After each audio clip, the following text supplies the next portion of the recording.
Are we each born as prey or predator, or do we choose to be one or the other? Thank you for clicking on this video. I'm Brooke Makenna, but today we are going to be talking about a man named Robert Hansen. You know, I've always loved shows like Criminal Minds, Law and Order, all the kind of crime shows because you know they're fiction.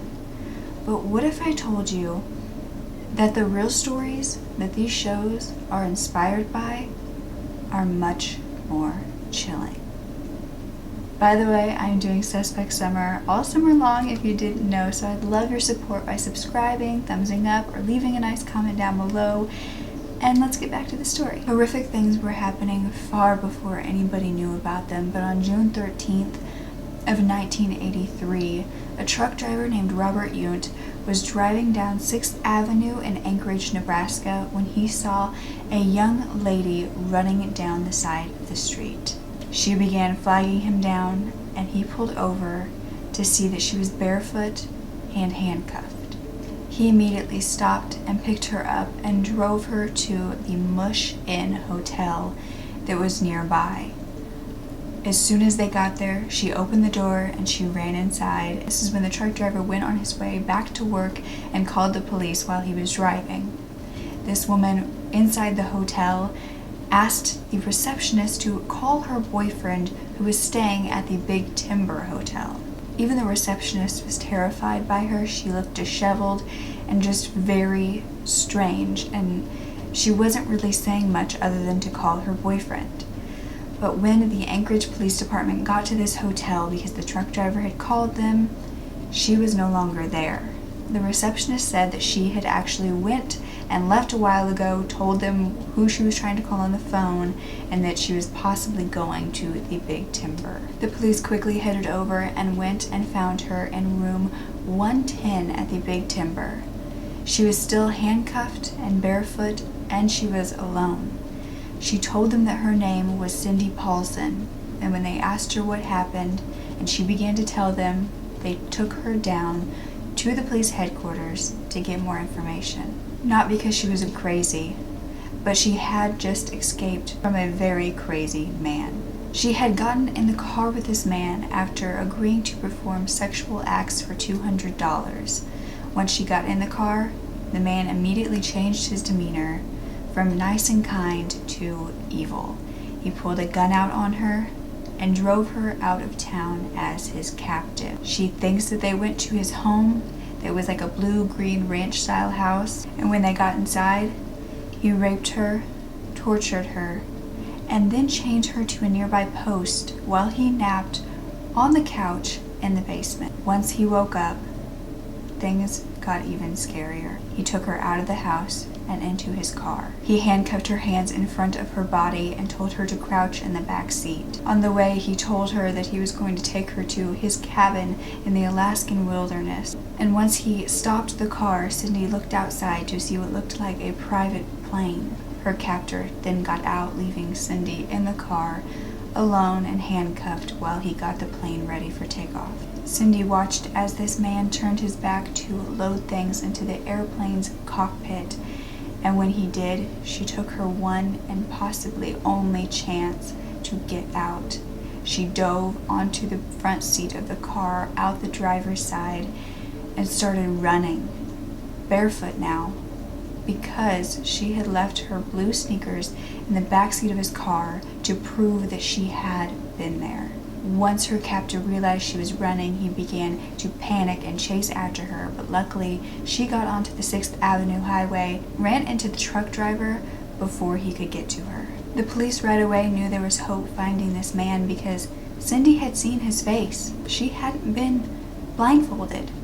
So once Cindy began describing this man, was oddly familiar to someone in their community. He was a meek man that lived on the edge of town, had an average family, had a wife and 2 kids, and owned a mini bakery in the mall that had been there since the 70s. Cindy agreed to take the police to the house where she was taken to and to the airplane. She confirmed that both of those belonged to this man that the police were suspecting. They even gave a photo lineup to her and she picked him out of it, but she did refuse to do a polygraph. But the police did not want to bring him in at first, even though there was so much evidence, because he was so well liked in the community that they didn't want to stir anything up and accuse him of something he didn't do.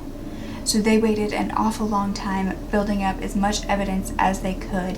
And when they finally got the information that he was actually a licensed pilot and had a plane, that is when they decided they had to bring him in. His name was Robert Hansen. Now, while he was being questioned, he said that yes, he knew of the girl. He had been with the girls before, but he knew nothing of what had happened. He said that this Cindy girl was trying to frame him because he would not pay her extortion demands. The police listened, and when an alibi came in from his friend John Henning saying that he was at his house the night that this would have happened, and then Robert's family, wife and kids, backed this up, the police said he had an airtight alibi, let him go, and the Cindy Paulson case quickly went cold. But something intrigued the police there. The mention of the cabin in the valley, which would be a perfect place for a criminal. The Alaskan state troopers decided to conduct an investigation in the area to look around and see if they could find anything. There had been many missing women over the past 10 years in Alaska in the area, and so they just wanted to see if they could find any answers to the cases that were still open or that were cold. Now, there had been many missing women and many women in the area due to the fact that in the 70s there was a rush of women that came to Anchorage because of the rich men that were there to build the Alaskan Pipeline or Dalton Highway. And when they didn't find a man to marry like they were hoping, they went to sex working or stripping because they needed to make ends meet. And unfortunately, because they did that, nobody really cared about their well-being or where they had gone. And so many missing women were not being found. But all the while, several bodies were being found in the valley. Detective Glenn Floth and his troops were doing their very best to search, and what they were finding was awful. A woman named Sherry Morrow was the first to be found in a shallow grave near the Kinnick River. A woman named Paula Golding was found next at a construction site in the same area. They then had 2 bodies and 3 victims if you counted Cindy. The same MO seemed to be popping up everywhere. They realized pretty quickly that they possibly had a serial killer on their hands. And then more bodies were found. Joanna Messina's body was found next in a gravel pit near Seward. The next body was found at another construction site and was not ever identified.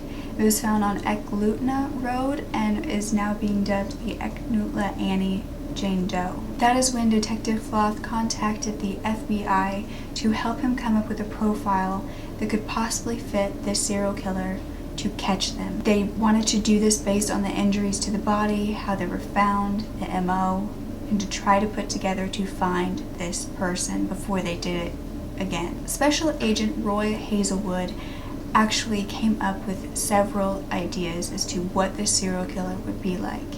He would be an avid hunter, avid outdoorsman, previous experience with arson, had trouble talking to women, probably worked for himself. He would possibly have low self-esteem, have a stutter or a lisp, be rejected by women in his past, and feel an inkling to keep souvenirs from every murder, whether it be jewelry, piece of clothing, something, from his victims. As soon as the police heard all this, they knew exactly what they had to do, because they may have just let out a serial killer. They obtained a search warrant for the man that they had let out. They said could never have done this.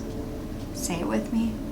Robert Hansen. Robert Hansen was born February 15th, 1939 in Esterville, Iowa. He was an only child, an outcast most of his life.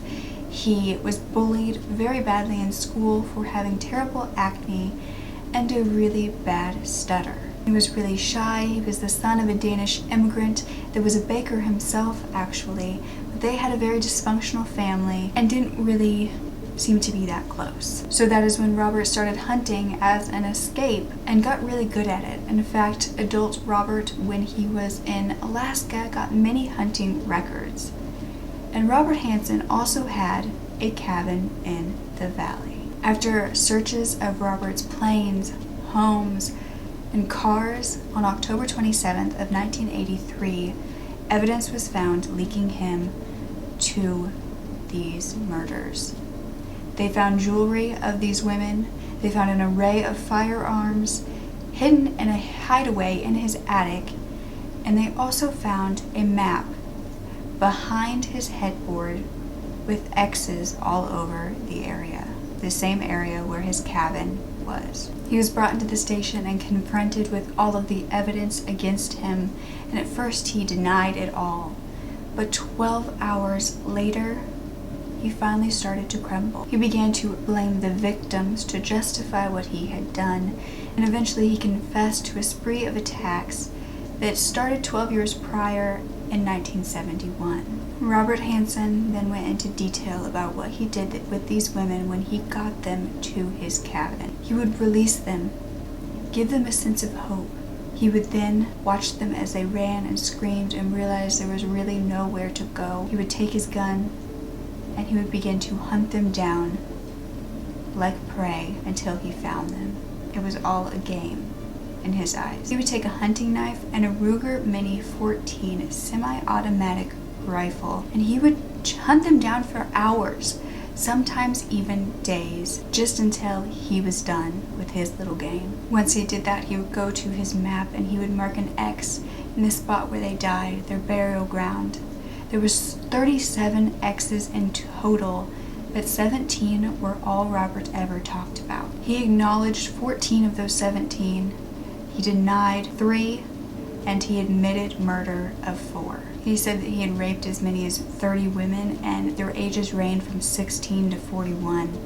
His earliest victims weren't sex workers, they were just young women. When asked why Robert gave a self-diagnosis of sorts, was due to his sexual yearning that he didn't get fulfilled as a kid due to his acne and stuttering. He said, "Going back in my life, I was, I guess what you might call, very frustrated.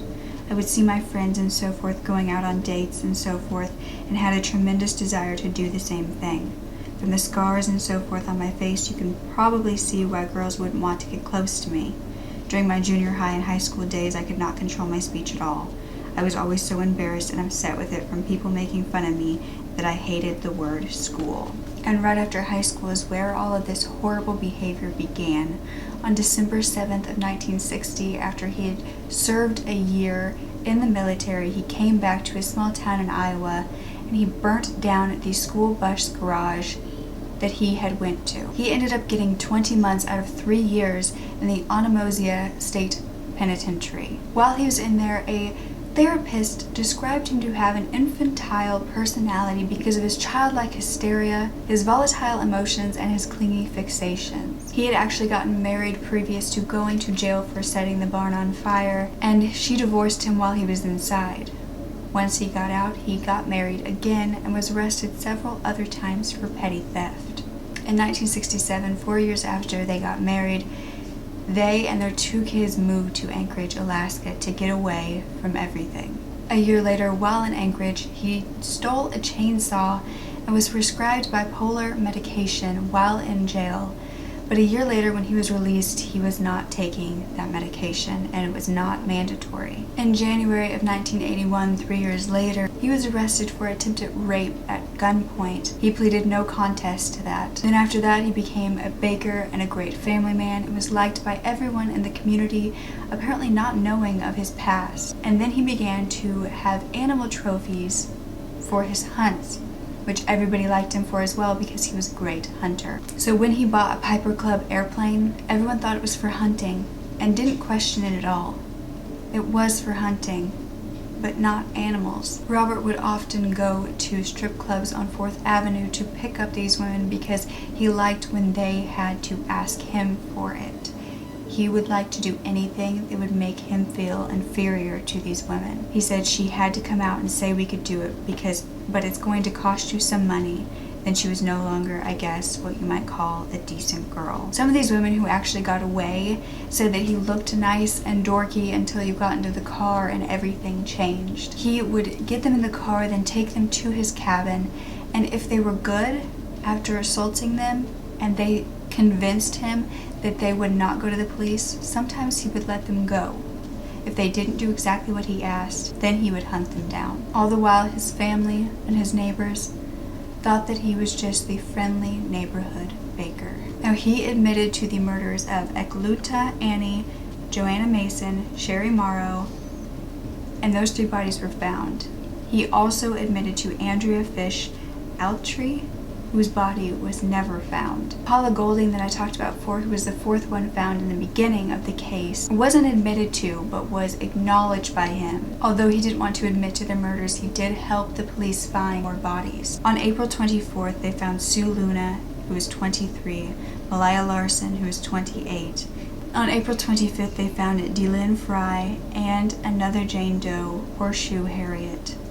The next day, they found Teresa Watson and Angela Fettern, who was 24. 3 days later, they found 20-year-old Tamara Pedersen, and then May 9th, they found Lisa Futrell. He also acknowledged Roxanne Eastland, whose body was never found. But that was only 14, so what were the other 3 that I was talking about?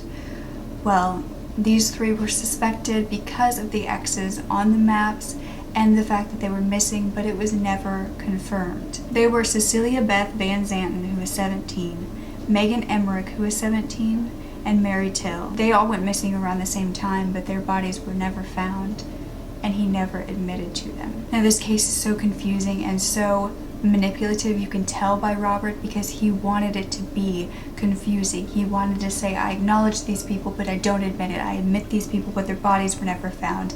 It is very confusing.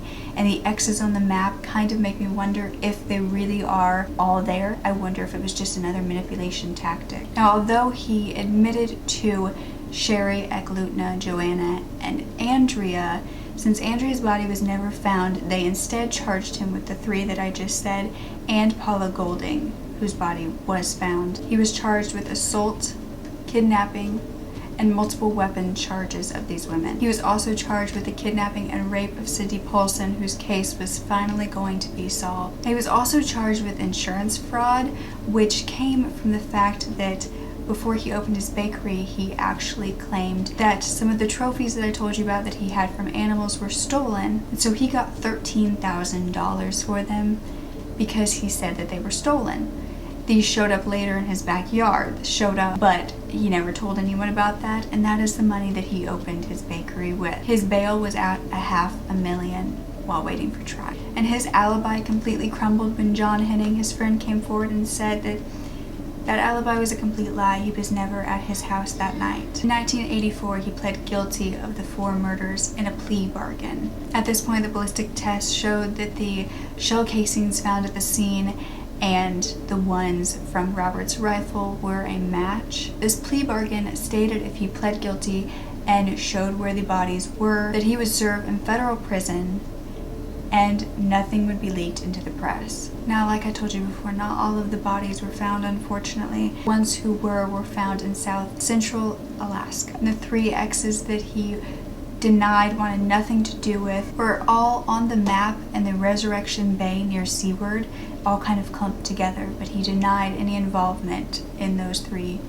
women and the 3 X's. Robert Hansen was sentenced to 461 years in prison without the possibility of parole. He was first imprisoned out of the state at United States Penitentiary in Lewisburg, Pennsylvania.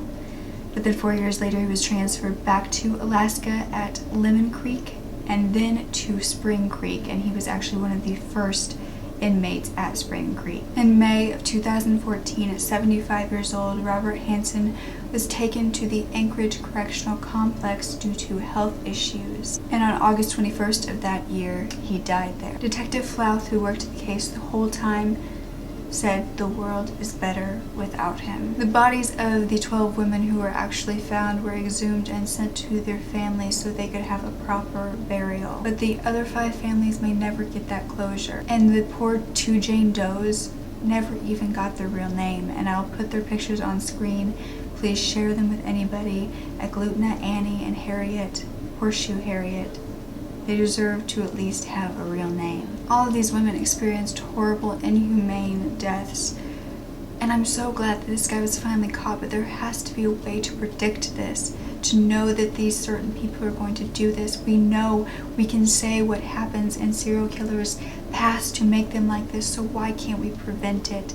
There has to be a way that we can do that, and we need to start working towards it. There are so many TV shows and movies that are about this case, but what I knew it from was Criminal Minds Season 2, Episode 21, and kind of Season 5, Episode 21 as well. The Season 2 is called Open Season, and it is one of my favorite of the Criminal Minds shows. It's literally about men who drop their victims off in the woods and then hunt them down like prey. It's horrible, don't get me wrong. If you love like fiction crime like that, which this one's true crime, but in the show it's fiction, and they've changed some details, but it gives you a creepy glimpse into what these victims went through of Robert Hansen. And The Frozen Ground is actually a movie with Nicolas Cage being a detective, and Vanessa Hudgens is actually Cindy Paulson. I've heard that it's really good. I haven't got to watch it yet, but if you have, let me know down below what you thought and if it was similar to this case. I watched the Criminal Minds episode just before filming this because I wanted to be in the mindset of how these victims would feel, because that's the most important to me, is to share their story and not the serial killers, even though I know the serial killer story is kind of interesting. At the end of this Criminal Minds episode, there's always a quote, and it said, "One man's wilderness is another man's theme park." And I'll leave you with that chilling quote. But actually I won't let you go with that, because another thing is that the Anchorage, Alaska Bow Records did not want to at first take Robert off of their books for his hunting records. Finally they did, and his wife and kids tried to stay in the area for a while after his arrest, but it got too much for the kids as far as bullying at school, so his wife divorced him and moved away. I mean, overall, let me know what you think about this case. Do you think he got a right sentence? Do you think they should have tried to convict him of more murders for justice for the other victims, or do you think that at least he's away in prison? I mean, I don't know. 461 years is great, means that he literally died in prison. He couldn't do anymore, but I can imagine that some of the families that didn't get that closure were probably a little disappointed. If you want me to do more serial killer videos, please give this a thumbs up. I do like doing them. Like I always say, they're very interesting. They're also very dark and scary sometimes, so I hope you're not watching this with the lights off. Oh, but please make sure to thumbs up and subscribe if you want Suspect Summer, if you like videos like this. I'm going to be doing a ton of them, I promise. So yes, I'll let you guys go. Bye. Will we always believe that one life is more worthy than another?